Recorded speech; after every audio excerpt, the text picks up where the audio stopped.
The law presumes that everybody is supposed to know the law. Ignorance may no longer be an excuse for getting into trouble. Do you know the law? The Law in Focus, a weekly program designed with you in mind. A program for the entire family. Gather your children, alert your neighbors, call your family and friends to join us for the next 30 minutes. Then stay tuned to learn more about the laws of the land, your civil rights and obligations as we present The Law in Focus. The Law in Focus deals with topics on legal issues of general interest. Your host for the evening is Dr. Nilda Arduin, a former educator and attorney at law since 1988. She holds a Masters of Law degree from the University of the Netherlands Antilles and became the first Antillean female jurist to hold a Doctor of Law degree when she defended her thesis on international timeshare in 1993 at the Free University in Amsterdam, the Netherlands. She's presently the General Manager of Bureau Focus, a consulting bureau and law office, and the co-founder of Foundation Focus. Dr. Arduin advises governments, private and corporate citizens, both at home and abroad.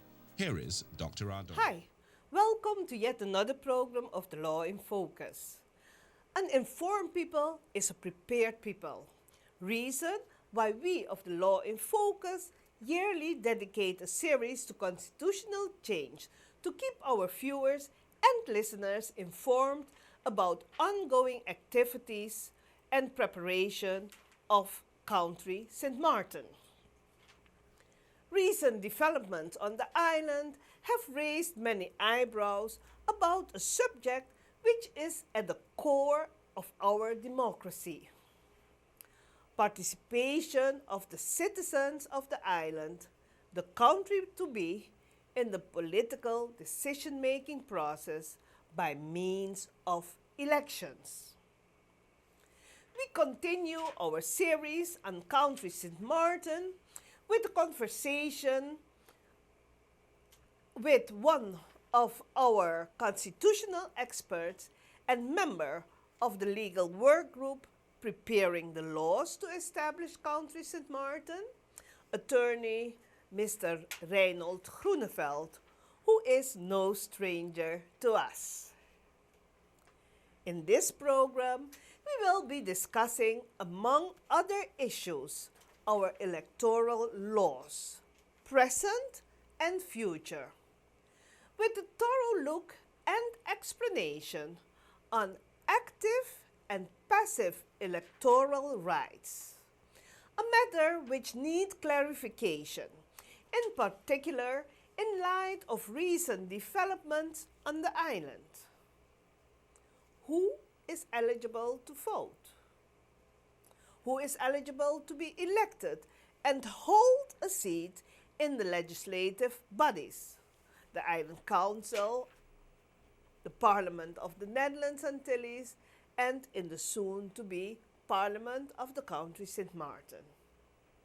I invite you to stay with us, as we will be right back after a short word about our sponsors. I'm your host, attorney Dr. Nilda Arduin. Stay tuned.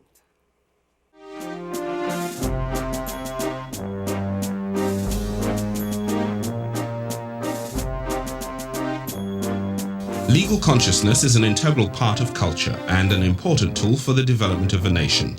The success of a democratic society is based on an informed people. An informed people is a prepared people.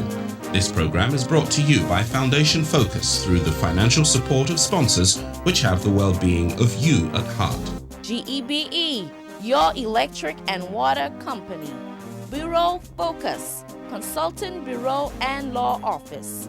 Arlane Consultants NB, your real estate broker and consultant. The Today newspaper, we bring you the stories from both sides.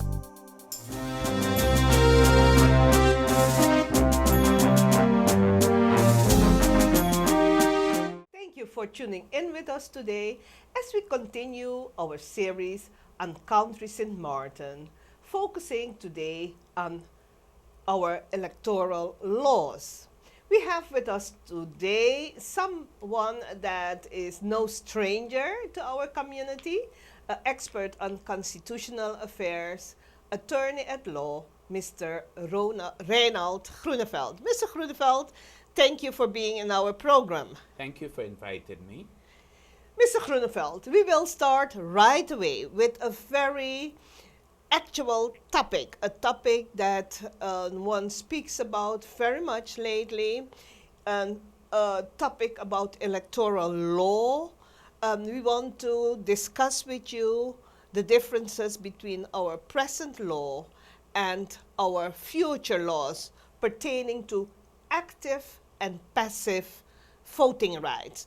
Let me first ask you to explain to our viewers and listeners what is really understood by active and passive electoral law. Yes, thank you. The right to choose, to elect someone, that's your active right, and the right to be chosen into office. So for someone to vote for you, to vote you into office, that is your passive right.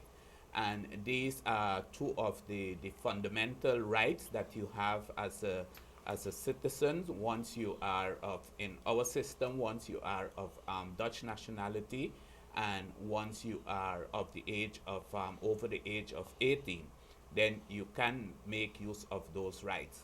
Under certain circumstances, the judge, the courts can take away those rights from you once you have been condemned for committing a crime.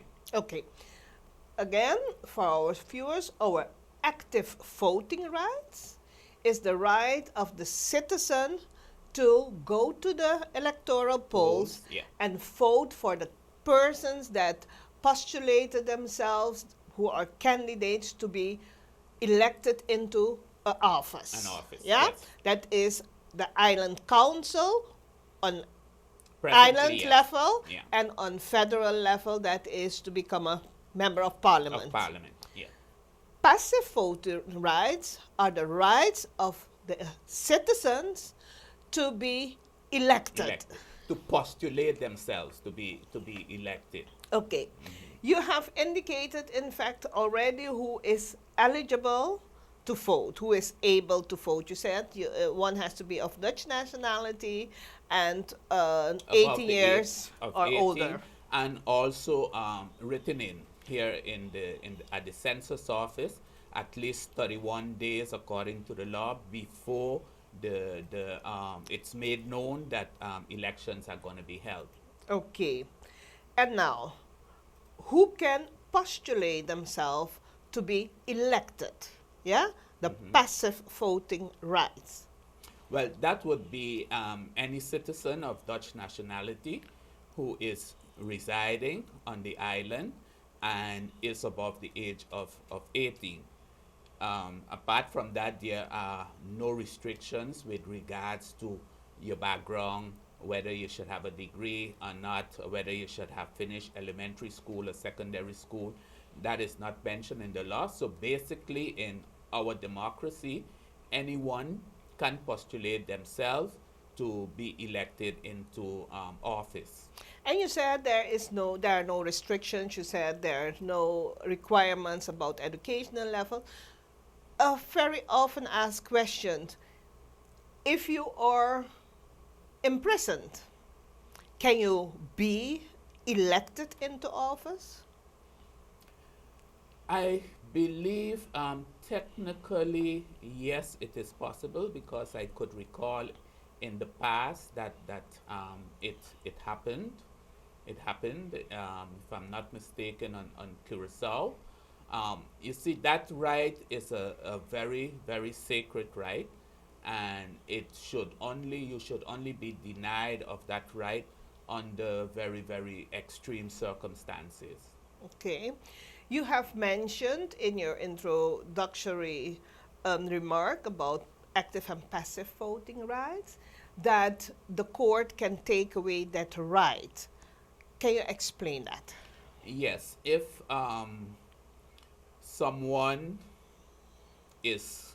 has committed a crime, depending on what type of crime it is, the judge can make a decision that that particular person may no longer be eligible to become or to postulate themselves and hold a position in government. This will go into effect when the decision of the court has become irrevocable.